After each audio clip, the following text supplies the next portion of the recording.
आइए इस ऑडियो के माध्यम से हम आपको बताते हैं डेंगू के बारे में चंद बातें।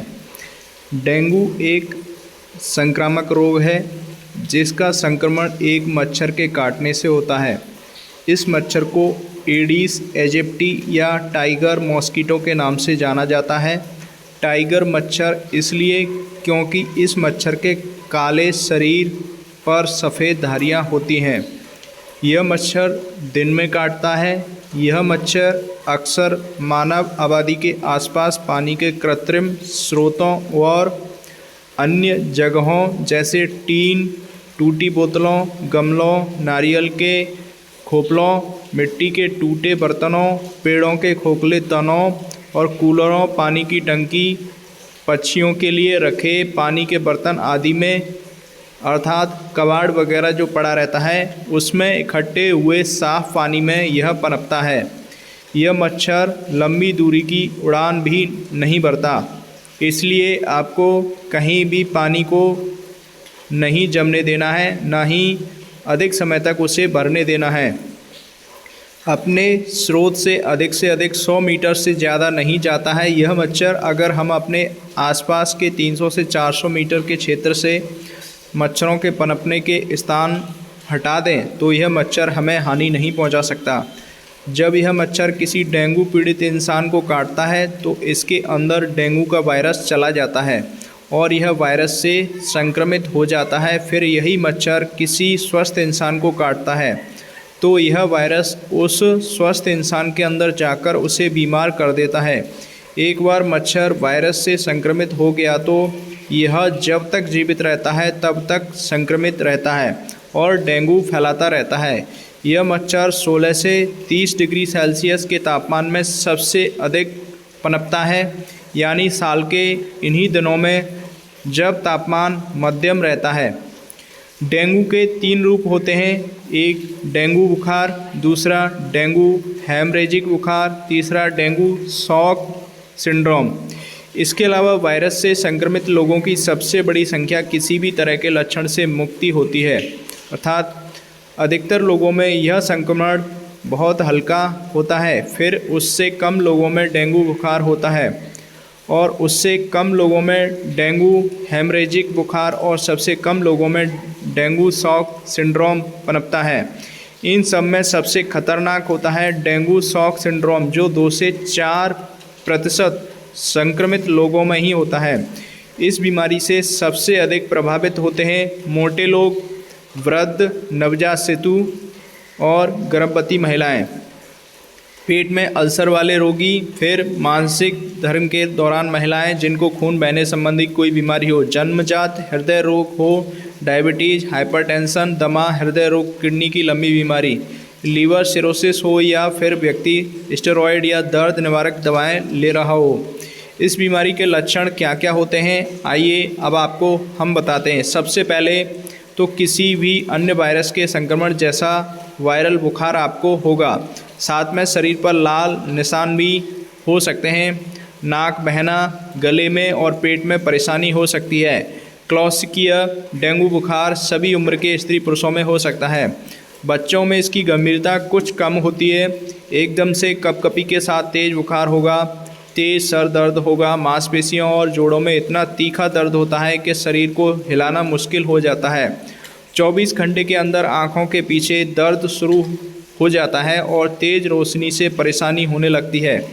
बहुत अधिक कमजोरी, कब्ज, जीभ के स्वाद का बदल जाना, पेट में दर्द, उल्टियाँ होना, जी मचलना अर्थात एक तरीके से जी का मितलाना अर्थात जी मचलने लगता है, गला खराब हो जाना इसके अन्य लक्षण हैं। 80% मरीजों में त्वचा पर लाल निशान नज़र आने लगते हैं। बुखार प्राय 5 से 7 दिन तक रहता है। इसके बाद अधिकतर मरीज ठीक हो जाते हैं। इसका दूसरा और गंभीर रूप है डेंगू हेमरेजिक बुखार। यह तीनों फेज में होता है। पहला फेज बुखार वाला यह 4 से 6 दिन तक रहता है। इसमें डेंगू बुखार के सभी लक्षण होते हैं। डेंगू हेमरेजिक बुखार डेंगू बुखार से अलग इस रूप में होता है कि हेमरेजिक बुखार में खून का रिसाव शुरू होने लगता है।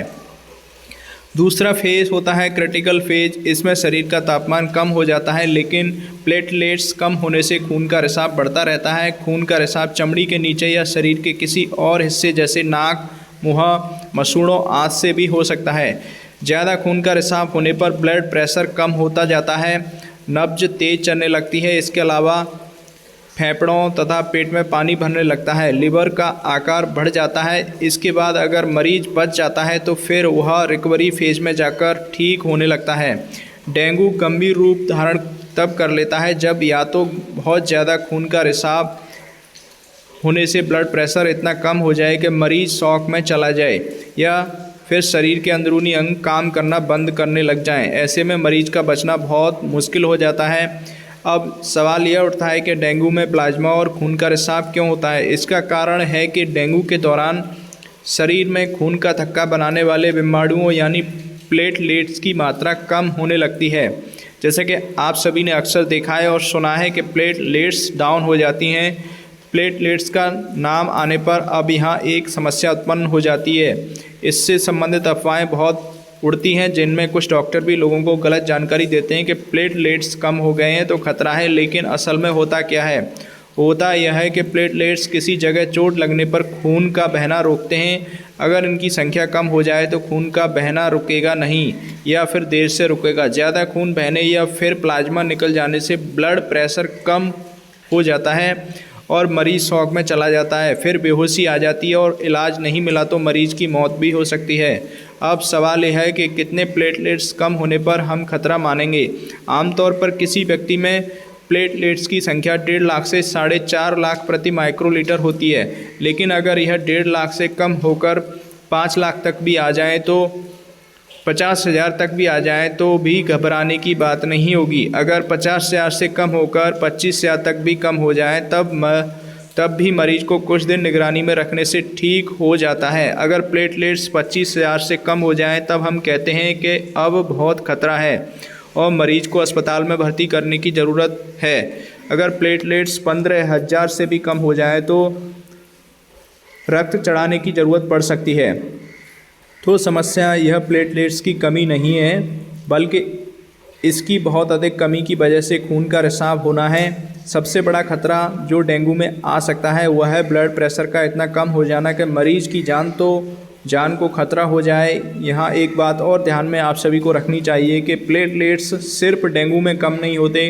कुछ अन्य बीमारियों जैसे चिकनगुनिया, खसरा, छोटी माता, मौसमी वायरल बुखार एंड टाइफाइड बुखार और स्क्रब टाइफाइड्स में भी यह कम हो जाते हैं। इसलिए सिर्फ प्लेटलेट्स कम होने को हम डेंगू नहीं कहेंगे और ना ही प्लेटलेट्स कम होने पर हर मरीज को हॉस्पिटल में भर्ती होने की ज़रूरत होती है। कोई बुखार डेंगू है या नहीं, यह फैसला डॉक्टर अपने अनुभव, मरीज के लक्षणों और डेंगू की जांच के द्वारा करता है। इसका इलाज क्या होना चाहिए? अगर मरीज को साधारण बुखार है, सर्दी जुकाम है या शरीर में व सर में दर्द है तो सिर्फ बुखार उतारने की पैरासीटामोल दवा लेनी या देनी चाहिए। अगर हेमरेजिक बुखार या शॉक सिंड्रोम के लक्षणों के बिना डेंगू बुखार है तब भी सिर्फ पैरासीटामोल काफ़ी है। इसके अलावा कोई दर्द निवारक दवा नहीं लेनी चाहिए, क्योंकि उन दवाओं से खून का रिसाव ज़्यादा हो सकता है। पैरासीटामोल के अतिरिक्त कोई भी दवा खुद नहीं लेनी चाहिए, बल्कि पहले डॉक्टर की सलाह लेनी चाहिए। पैरासीटामोल भी बहुत ज़्यादा मात्रा में नहीं लेनी चाहिए, बल्कि डॉक्टर से इसकी डोज के बारे में सलाह ले लेनी चाहिए। साथ में संतुलित भोजन और आराम व काफ़ी मात्रा में पेय पदार्थ लेने चाहिए, खास तौर पर नींबू पानी। लेकिन अगर बुखार बिल्कुल भी नहीं उतर रहा है तो तुरंत डॉक्टर के पास जाना चाहिए। अगर प्लेटलेट्स 50,000 से कम हो जाएं तो डॉक्टर मरीज को अपनी निगरानी में रखेगा। अगर ब्लड प्रेशर बहुत कम हो जाता है और प्लेटलेट्स 25,000 से भी कम हो जाते हैं तो खून का रिसाव शुरू हो जाता है, तो डॉक्टर मरीज को अस्पताल में भर्ती कर लेता है और ब्लड प्रेशर को नियंत्रित करने की कोशिश करता है। प्लेटलेट्स की ज़रूरत पड़ने पर या होने पर मरीज को प्लेटलेट्स चढ़ाता है, ज़रूरत पड़ने पर ग्लूकोज भी चढ़ाता है। लेकिन एक बात और ध्यान रखनी चाहिए कि हर मरीज को ग्लूकोज की बोतल चढ़ाने की ज़रूरत नहीं होती। अगर मरीज मुँह से कुछ नहीं ले पा रहा है, ब्लड प्रेशर बहुत ज़्यादा कम हो गया है, मरीज बेहोशी की हालत में है, तो ग्लूकोज चढ़ाया जाता है। डेंगू की रोकथाम के लिए हमें क्या करना चाहिए? सबसे ज़रूरी है कि अपने आसपास एडिस मच्छरों के पनपने के स्थान नष्ट किए जाएं, अपने आसपास गंदगी नहीं फैलने दिए जाए, अपने आसपास अपने घर में साफ़ सफाई रखें और कहीं भी पानी को इकट्ठा नहीं होने दिया जाए। जितनी भी जगह हैं जहाँ पानी इकट्ठा हो उनको ख़त्म किया जाए, ठीक है। और उस जगह को अपने आसपास सभी जगह को साफ़ रखना चाहिए। गड्ढों को भर दिया जाए मिट्टी डालकर, जहाँ पर भी गड्ढे हैं जहाँ पानी भर जाता है उनको मिट्टी डालकर भर दिया जाए। कूलरों का पानी जल्दी जल्दी बदल दिया जाए। यदि कूलर अब आप प्रयोग नहीं कर रहे हैं तो उसको पानी को फैला करके उसको खला करके एक साइड में रख दिया जाए। गमलों में पेड़ों के खोखलों तनों में पानी इकट्ठा न होने दिया जाए। पानी की टंकियों को ढक कर रखा जाए। यह मच्छर दिन में काटता है, इसलिए इस दौरान पूरे शरीर को ढकने वाले कपड़े पहनने चाहिए। पैरों में मोजे और जूते पहने मच्छरों को ख़त्म करने की दवाई का छिड़काव किया जाना चाहिए। बुखार होने पर खुद इलाज करने की बजाय तुरंत डॉक्टर को दिखाएं, जो कि आप सभी के लिए यह एडवाइस हमारी तरफ से बहुत ही महत्वपूर्ण है। और इस ऑडियो को सभी को ज़्यादा से ज़्यादा शेयर भी कर दीजिएगा तो वीडियो, और हमारे चैनल को आप पहली बार विजिट कर रहे हैं तो सब्सक्राइब ज़रूर कर लीजिएगा। वीडियो और ऑडियो सुनने के लिए धन्यवाद।